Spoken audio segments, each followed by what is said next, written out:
नमस्कार मंडळी, cook with मीरामध्ये तुम्हा सर्वांचे खूप खूप स्वागत आहे।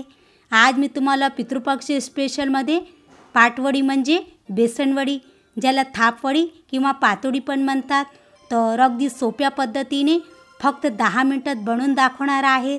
तर चला सुरू करूया। तर यासाठी मी इथे 1 कप बेसन घेतले आहे। तर बेसनाला आधी मी चाळणीने स्वच्छ चाळून घेतले आहे। तर एका बाउलमध्ये टाकूया। आता यामध्ये पाणी टाकूया। तर ज्या कपाने आपण बेसन घेतले आहे ना, त्याच कपाने 1 कप पाणी टाकायचे आहे।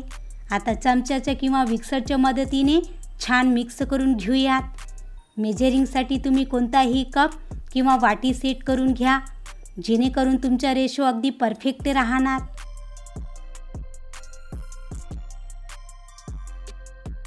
तर बघा, मी खाली बेसन पिठाला पाण्यात छान व्यवस्थित मिक्स करून घेतले आहे। अशा पद्धतीने केल्यामुळे बेसन पिठातल्या सर्व गाठी मोडल्या जातात आणि अशी मस्त छान पाटवडी थापली जाते।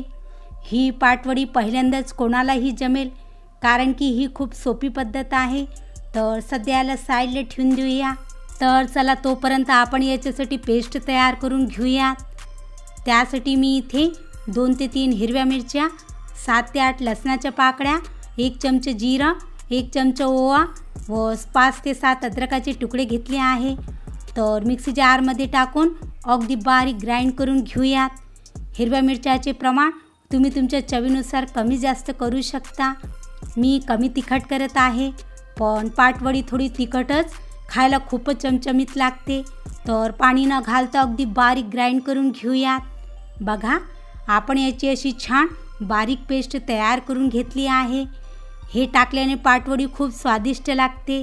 आता एका जाडबुडाच्या कढईमध्ये 2 मोठे चमचे तेल टाकूया आणि तेल गरम झाल्यावर यामध्ये टाकूया 1 चमचा मोहरी, 1 चमचा जिरं आणि मोहरी छान तडतडली की लगेच यामध्ये पाव चमचे हिंग टाकूया व अर्धा चम्मच हळद। आता आपण जे हिरवी मिरचीची पेस्ट तयार करून ठेवली आहे ना, ते टाकायची आणि हे घातलेला सर्व मसाला अगदी मंद आचेवर 1 मिनिट छान असं परतून घ्यायचं आहे।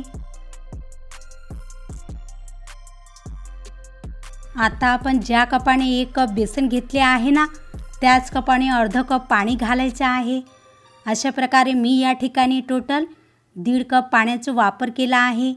तर 1 कप बेसन पिठासाठी 1.5 कप पाणी अगदी परफेक्ट मेजरमेंट आहे। आता लगेच चवीनुसार मीठ टाकूया।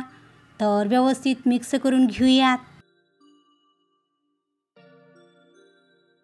बघा, पाण्यात छान उकळी आलेली आहे।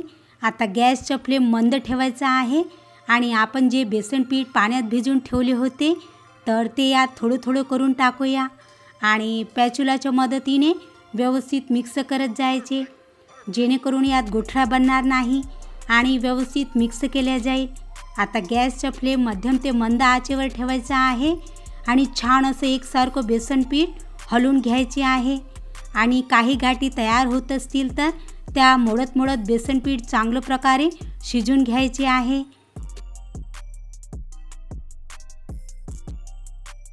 हे पहा, याप्रमाणे जसजसे हे बेसन पीठ शिजत जाईल तसं मिश्रण घट्ट व्हायला लागेल।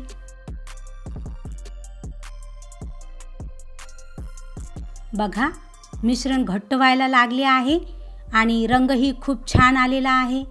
तर बुडापासून सगळे व्यवस्थित मिक्स करून घ्यायचे आहे।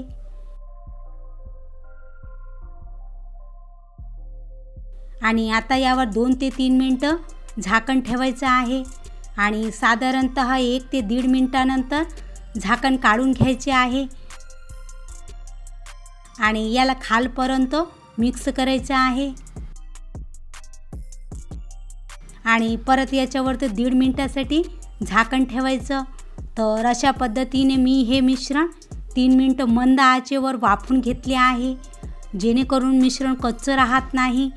तर चला, वडीसाठी आपलं मिश्रण तयार झालेलं आहे।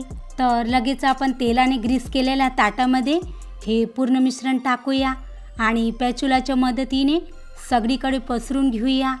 तुम्ही चमच्याने किंवा वाटीने सुद्धा पसरू शकता। तर सगळीकडे मी ही व्यवस्थित पसरून घेतली आहे। आता यावर थोडीशी भाजलेली खसखस टाकूया खसखस घालणे ऑप्शनल आहे, पण खसखस घातल्याने चव खूप छान लागते आणि पाटवडी दिसायलाही खूप सुंदर दिसते। आता यावर थोडंसं खोबरं किस टाकूया, ज्यामुळे टेस्ट खूप छान येईल आणि वरून थोडीशी बारीक चिरलेली कोथिंबीर। हे सर्व मिश्रण गरमागरम असतानाच घालायचे आहे, जेणेकरून पाटवडीला व्यवस्थित चिटकल्या जाईल। आता पॅचुलाने व्यवस्थित दाबून घ्यायचे आहे। तुम्ही खसखस किंवा खोबरं किसायच्या ऐवजी भाजलेले तीळसुद्धा टाकू शकता, चवीला खूप छान लागेल आणि लुकिंग पण खूप छान येईल। आता याला 5 मिनटं हलकीशी थंड करून घेऊयात, त्यानंतर लगेच कट करून घेऊयात, पूर्ण थंड होऊ द्यायची नाही।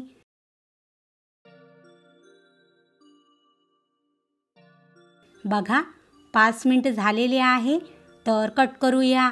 मी डायमंड शेपमध्ये कट करत आहे, तुम्हाला जसं शेप द्यायचं असेल तुम्ही त्या शेपमध्ये कट करू शकता। मी तुम्हाला एक वडी काढून दाखवते। वाव, खूप छान! बघा रंगही किती सुरेख आलेला आहे व चवीला तर खूपच अप्रतिम लागते। तर याप्रमाणे आपण सारे वड्या काढून मोकळ्या करून घेऊयात। तर या पितृपक्षाला तुम्ही हे पाटवडीची रेसिपी नक्कीच करून बघा।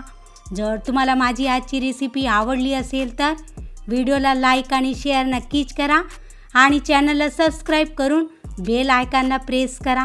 तर चला पुन्हा भेटूया एका नवीन रेसिपीसोबत। तोपर्यंत मस्त खा आणि हेल्दी राहा।